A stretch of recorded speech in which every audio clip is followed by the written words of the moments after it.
Talking about the tower, but every time it mentions the Tower of Babel, it mentions the city. So the city is talking about the problem was not just the tower, the problem was the city. They were all settling in there together. They weren't spreading out all across the earth. They were just staying in one place. I did this map so you can see over here again is where Israel is, down here is where Egypt is, Sinai Peninsula, Saudi Arabia is down here today, the Tigris and Euphrates River, and here's the land of Shinar. And if Ararat is the Ararat that we know of today, up here is where the ark would have landed, and they wound up down here. So we don't know for sure, but we're just going by what we know today. But this is where the land of Shinar was, where the Tower of Babel and the city was constructed and was built, because they knew so much about what was going on. So what was wrong with building a city and a tower? And the answer is, God told them, well, let's go here. Come, let us build ourselves a city and a tower with its top in the sky. Let us make a name for ourselves. Okay, I want to go somewhere to get an idea here. What is fame? Should your goal be fame, or should your goal be getting good at what you do? And if that leads to fame, that's fine. But should you seek fame itself? Today, it seems like there's a lot of celebrities out there that are famous that don't act, they don't sing, they don't dance, they don't do it. They're just famous because they're famous. And I won't call enough names, you know some of them. But and I see these all the time. What do you do? I'm an influencer. An influencer? Everybody's an influencer. What are you talking about? You're an influencer. So what's your talent? What do you do? Well, I'm an influencer. And? Do you sing? Do you dance? Are you a good public speaker? What do you do? But they're an influencer. This influence. Do you know anybody who doesn't influence people? So everybody's influencers. But today it seems like so many people are just seeking out fame above anything else. So what do they say up there? Let us make a name for ourselves. If your primary goal is fame, that fame becomes a false god. That becomes an idol. That becomes something, and it's not a good thing necessarily. Come, let us build ourselves a city and a tower with its top in the sky. Let us make a name for ourselves. Not let's go worship God. Let's make a name for ourselves in the name of God, in who God is. It doesn't have anything to do with God. Doesn't have anything to do with the Creator. It has to, let's make a name for ourselves, which can be bad in many ways. The ways of the righteous, a medieval Jewish text says this. Think about how many proud men have vanished from the world and have been forgotten as if they never existed. How many presidents have we had?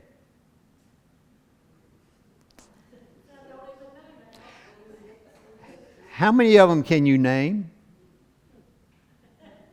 You don't have to answer this. But just think about it. Now, this is presidents, which is the top-ranking office in the United States. That's true. That's true.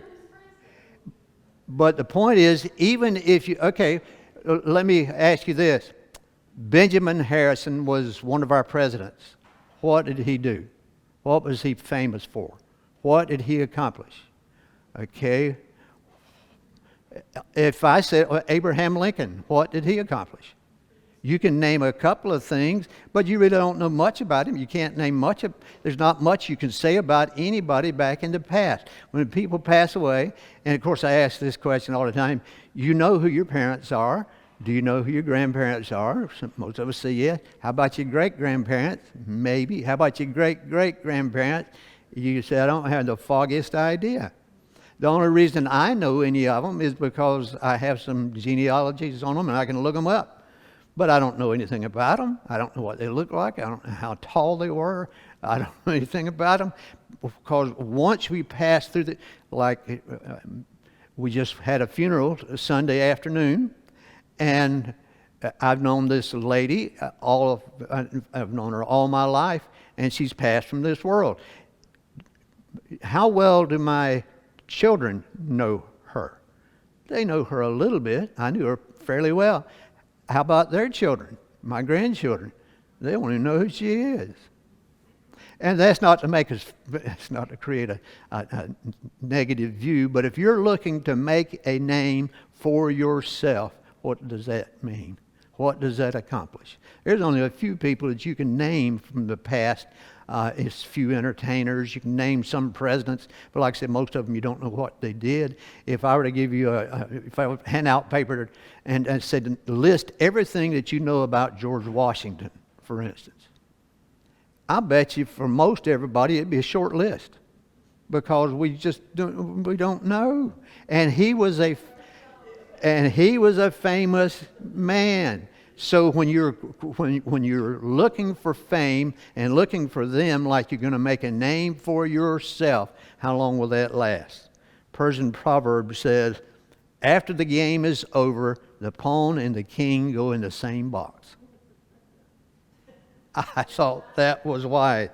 That's wisdom. Playing a game of chess, you put all the pieces on the board. The best piece you have for fighting or defending is the queen. But when the game's over, the queen, the king, and all the pawns go in the same box together, and they're not one more important than the other. And that's the way it is. We get full of ourselves sometimes, but fame is not what we need to be looking for. What was God's plan for man? And then I put a second down there. God told Adam and Noah the same thing. He said, be fruitful, multiply, and fill the earth. What were they doing at the tower and at the city? They were building a city to make a name for themselves so they could all stay there together in one big clump of people. How is that going to populate the earth? God gave them instructions and they weren't doing it. To me, that's the biggest thing they did wrong, besides the fact there's no indication anywhere in that they even acknowledged God's existence. Jonathan Sacks says this: the results of human behavior are often the opposite of what we intended. The builders wanted to concentrate humanity in one place. Said, come, let us build ourselves a city and a tower and its top in the sky. Let us make a name for ourselves. Otherwise, we will be scattered over the face of the whole earth. They wanted to make a name for themselves, and they did. But the name they made, Babel, became an eternal symbol of confusion. If you say somebody's babbling, what are you saying? Yeah, it doesn't make any sense what they're saying. And so Babel, their name became synonymous with what they wouldn't wanted it to have been. Instead of knowing who they were going to make a name for themselves. Do you know any of those people? The only reason we know Nimrod is because it was named in the lineage of Ham. And plus we have the writings of people like Philo and Josephus who mention him. That's the only reason we know anything about him. Patrick D. Miller, professor of Old Testament at Princeton. The polemic thrust of the story is against urbanism, cities, and the overweening confidence of humanity in the feats of technology. If everybody on the earth moved into a city, what would happen? How long would it be before you starved? You guys have some people out in the country raising food. You got, whether it's meat or whether it's crops or whatever, you have to be out there. And what he's saying, he says, the overweening confidence of humanity in the feats of technology. In other words, we can all get, and you notice when I was a little boy growing up, right on teenage years, there was the biggest. Most people in this community were connected to farming in one way or another. How many are today?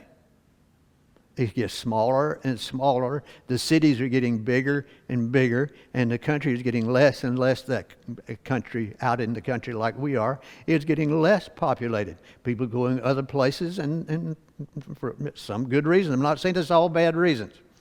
The caption should be the city of Babel, not the Tower of Babel. Genesis 11:5. Then the Lord came down to look over the city and the tower. Again, he's talked about the city and the tower, not just the tower, that the men were building. The Lord said, if they have begun to do this as one people, all having the same language, then nothing they plan to do will be impossible to them, for them. Come, let us go down there and confuse their language so that they will not understand one another's speech. So from there the Lord scattered them over the face of the whole earth, and they stopped building the city. Therefore its name is called Babylon, for there the Lord confused the language of the whole earth, and from there the Lord scattered them over the face of the earth. Now I have an opinion, and you wouldn't, that'd be a shock to Diana to find out that I have an opinion. We've been married from, this year be 50 years we've been married, and she's heard plenty of my opinions, and I like the way a lot of times I'll be going off on something, she'll be just sitting there just nodding. She's not paying attention to she's not paying one bit of attention to what I'm saying, but she's heard it over and over again. But this is my opinion. There was another reason why that the population needed to be scattered to different peoples in different places all over the earth, and it had to do with the Messiah. It had to do with Jesus. If you had everybody in one place, if you had leaders that fooled everybody in that one place, what would be the chance of getting the Messiah into the world? But if you had different groups of people in different places, you could keep them from all having the same mindset and making a name for themselves, and you could find somebody like God found in Abraham. Questions, comments, concerns, or complaints?